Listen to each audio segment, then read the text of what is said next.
Midnight's first major content patch just hit the PTR, and honestly, it is packing more than a 0.5 patch really has any right to, and we're getting a lot of things people really want.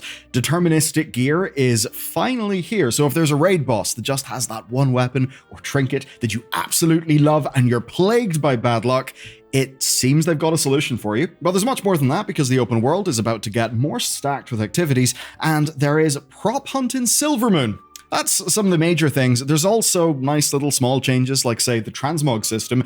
Well, just got a feature that makes your character feel a little bit more alive, because whenever it starts raining, you can put on like a hat or some rain clothes, which is kinda neat.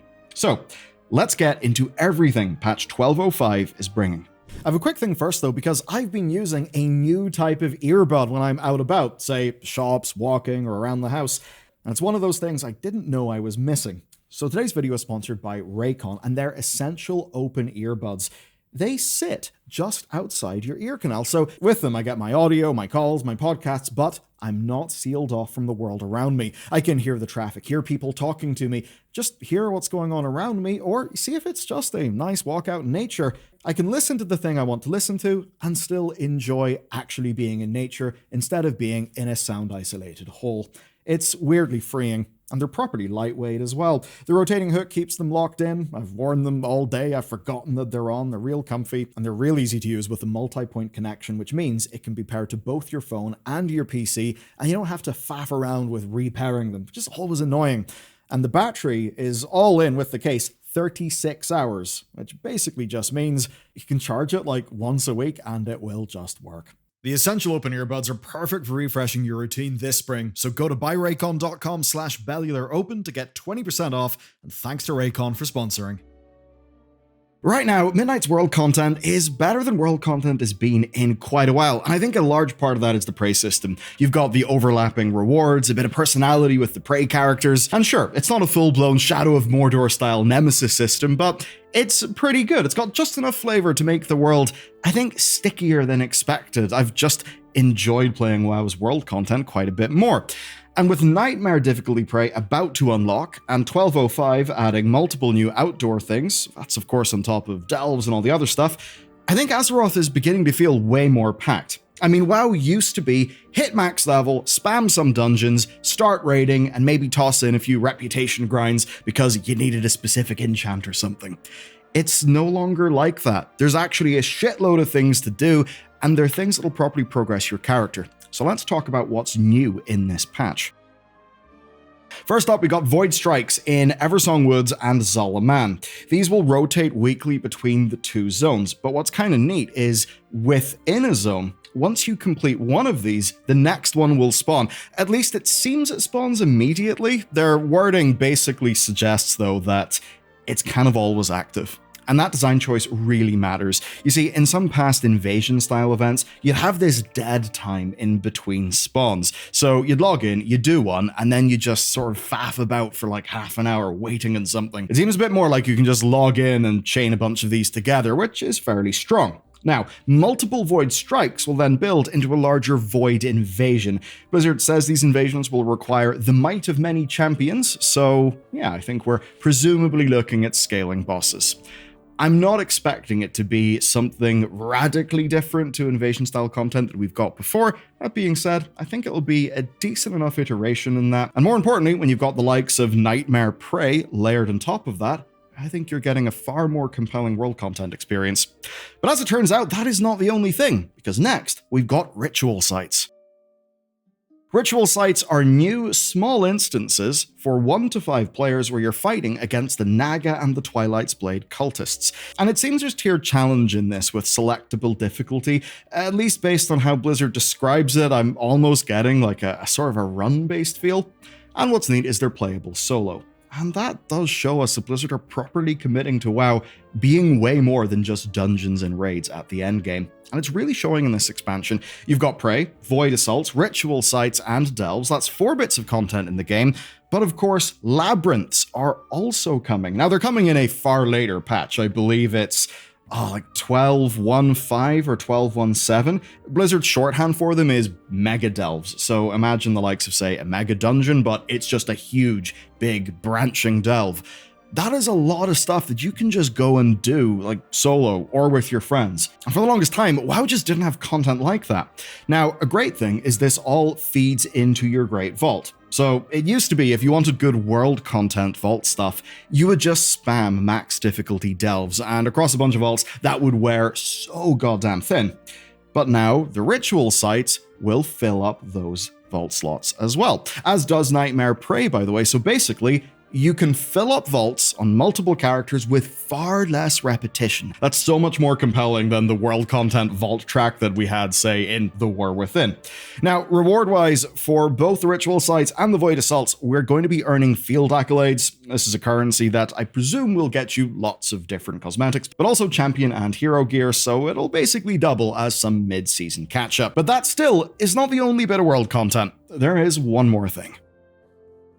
We're getting a new repeatable event off the coast of Zulaman called Abyss Anglers. Basically, you dive in, you spear fish with a harpoon, you rack up points, and you upgrade your diving gear so you can go deeper.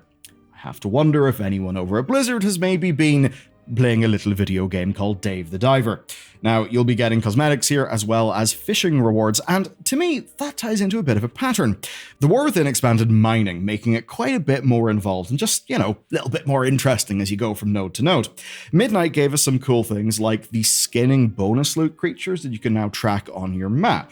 And now we're getting a sort of fishing adjacent event that seems to feed back into the profession.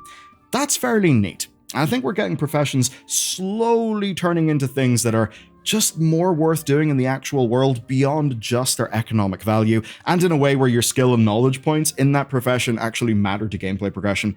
I think that's fairly good. Do you know what actually gets me excited for, though? Archaeology.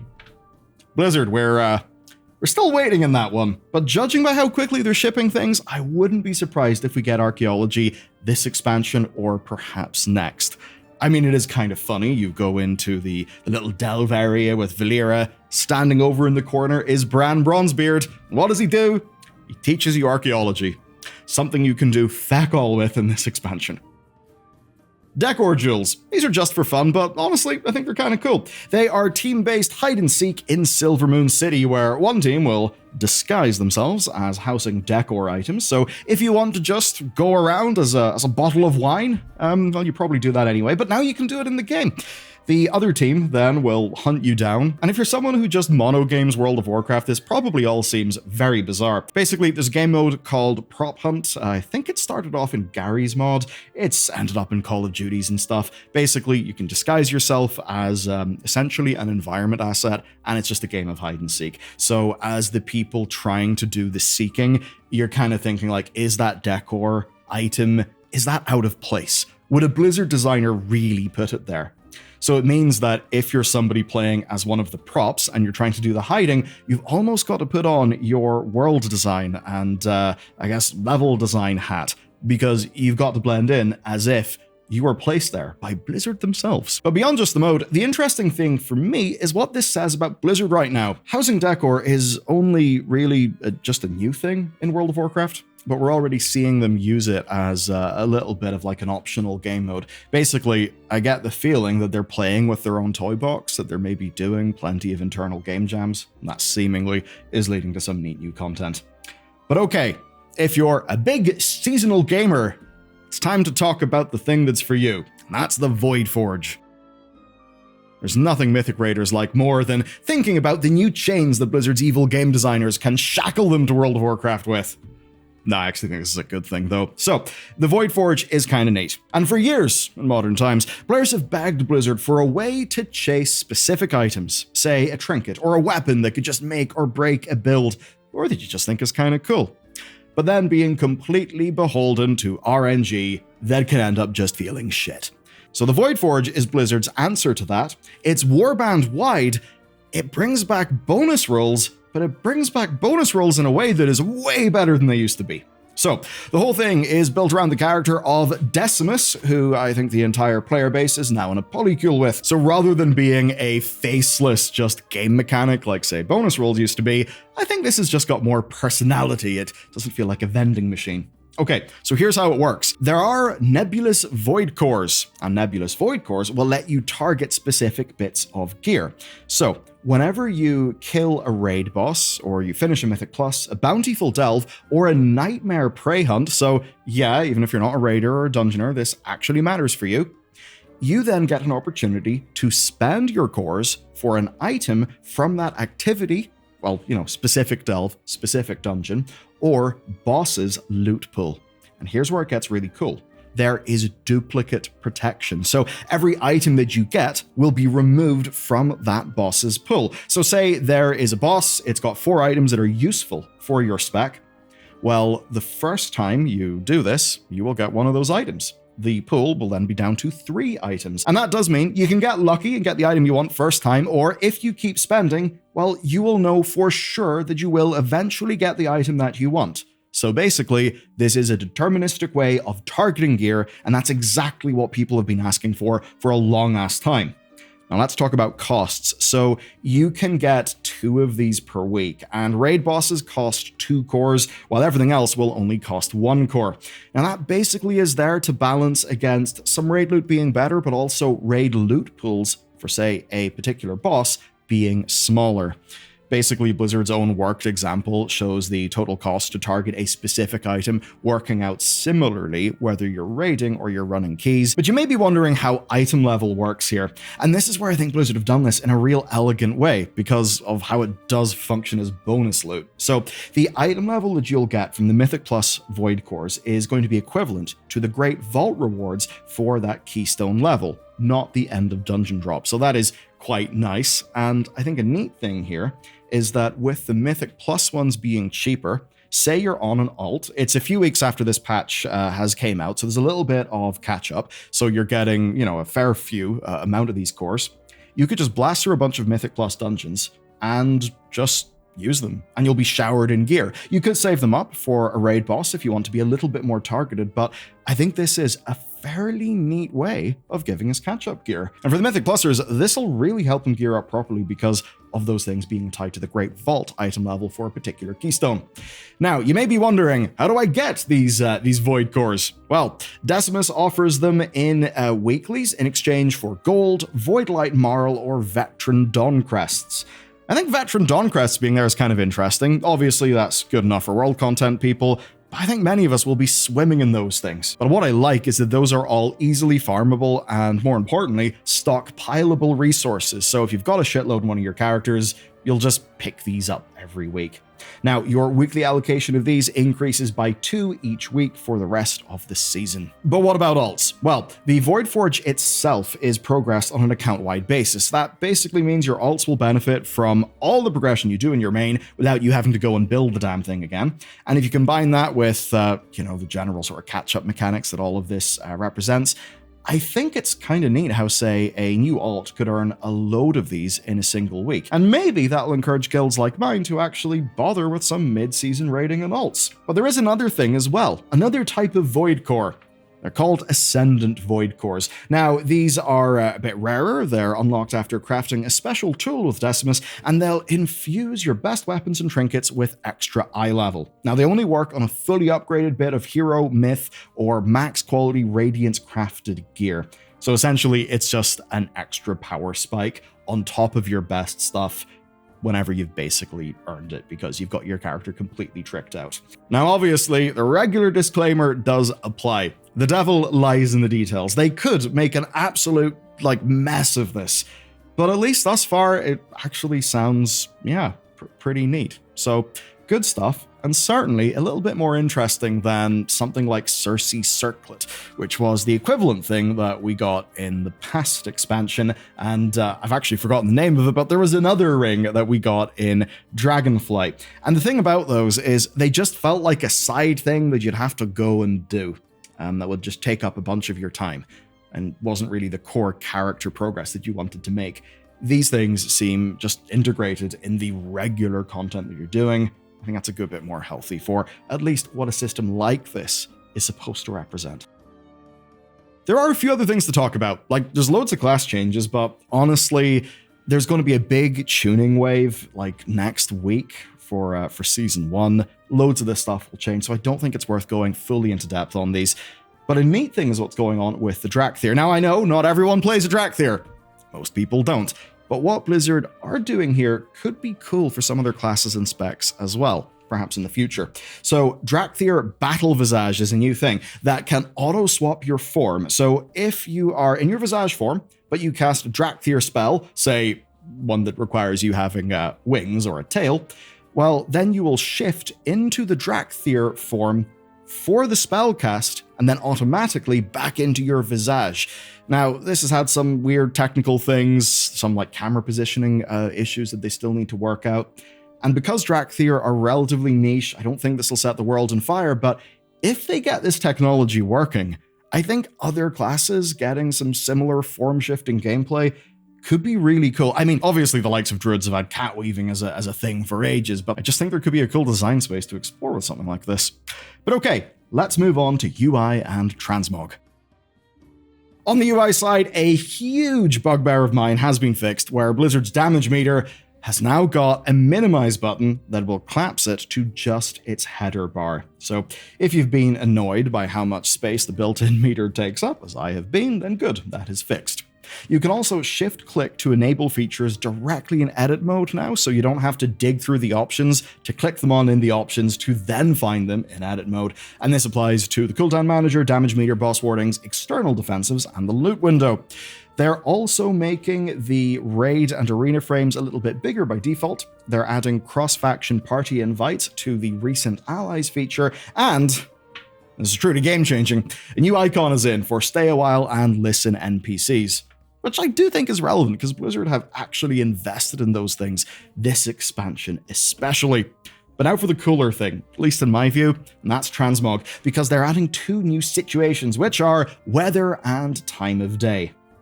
Now that might seem like, oh, so what, 2 new options. Well, you know, if it's raining, your character can auto-swap to a hat and an umbrella. If it's nighttime in the city, you can put on your raving gear. If it's nighttime outside, well, guess what? You could put on a Transmog that gives you something like a torch, with the torch being, you know, like actually luminescent. And it's just little things like that that I think just adds a bit of flavor to the game, right? It means that your character just stops wearing that one look forever and starts to feel a little bit dynamic, because in a system like this, they're basically encoding the same logic that you and I use to dress ourselves in the real world. I think that's good for just making your MMO characters feel a little more like characters, maybe giving you a bit more of a connection with them. That's not the only thing, because there is a new /outfit command, which I guess just means you can change outfits via a macro. You'll type in /outfit followed by a number, and that number will correspond to the basically the number of the outfit in your outfits panel. Most people will not use this. I think it's cool that it's there, and maybe if you are just the king of role players, you can have a stream deck bolted to your desk with a different button for all of your different outfits, which honestly seems kind of neat. But you know what? We could have glazed Blizzard a little bit too much in this video, so I'm gonna right the balance with my final message. All of this looks good on paper, there's neat stuff in the PTR, and there's some really neat data mining in the PTR as well. There's, as an example, a Void version of the Judgment Paladin set. That's pretty damn cool. There's Tauren Sunwalker stuff, some Gilnean horses for the trading post. But you guys do know the track record Blizzard have had with patches?